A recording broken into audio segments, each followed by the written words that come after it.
Okay Madhavbhai, શું કહેશો? આજે મહત્વની બેઠક મળી રહી છે, બરાબર? આજે સૌરાષ્ટ્ર ઝોનની અગત્યની બેઠક રાજકોટ ખાતે યોજાઈ રહી છે. સૌરાષ્ટ્રભરના જિલ્લા મહાનગરો થઈને 15 જિલ્લા મહાનગરો આ બેઠકમાં ભાગ લેશે અને અમારા મુખ્ય કાર્યકર્તાઓ જે છે એ આ બેઠકમાં આજે ભાગ લેવાના છે. અમારા આદરણીય પ્રદેશ અધ્યક્ષ શ્રીનું આ બેઠકમાં અમને માર્ગદર્શન મળવાનું છે. અમારા મહામંત્રી શ્રીઓ પણ આ બેઠકમાં હાજર રહેવાના છે.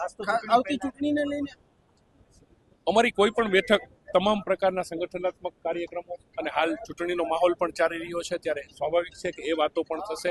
પણ અમારું શીર્ષસ્થ નેતૃત્વ અમને જે કંઈ માર્ગદર્શન આપશે એ માટે કાર્ય કરવા માટે સૌરાષ્ટ્રભરના કાર્યકર્તાઓ આજે ખૂબ ઉત્સાહથી આ મિટિંગમાં ભાગ લેવા આવી રહ્યા છે. ખાસ કરીને આવતી ચૂંટણી માટે આ બેઠક મહત્વની કેટલી છે? દરેક બેઠક ભારતીય જનતા પાર્ટીની મહત્વની જ હોય છે અને આ બેઠક ચૂંટણીનો સમય નજીક આવી રહ્યો છે ત્યારે સ્વાભાવિકપણે આ બેઠક પણ ખૂબ અગત્યતા ધરાવે છે. ક્યાં મુદ્દાઓ એવા હશે કે એ મુદ્દાઓની ચર્ચા અમારું શીર્ષસ્થ નેતૃત્વ કરતું હોય છે, જેની બાબતમાં આજે અમારી મિટિંગ શરૂ થયા બાદ એમનું જે કાંઈ માર્ગદર્શન મળશે એ મુજબ અમારો દરેક કાર્યકર્તા એ કાર્ય કરવા માટે તત્પરતાથી કાર્ય કરશે.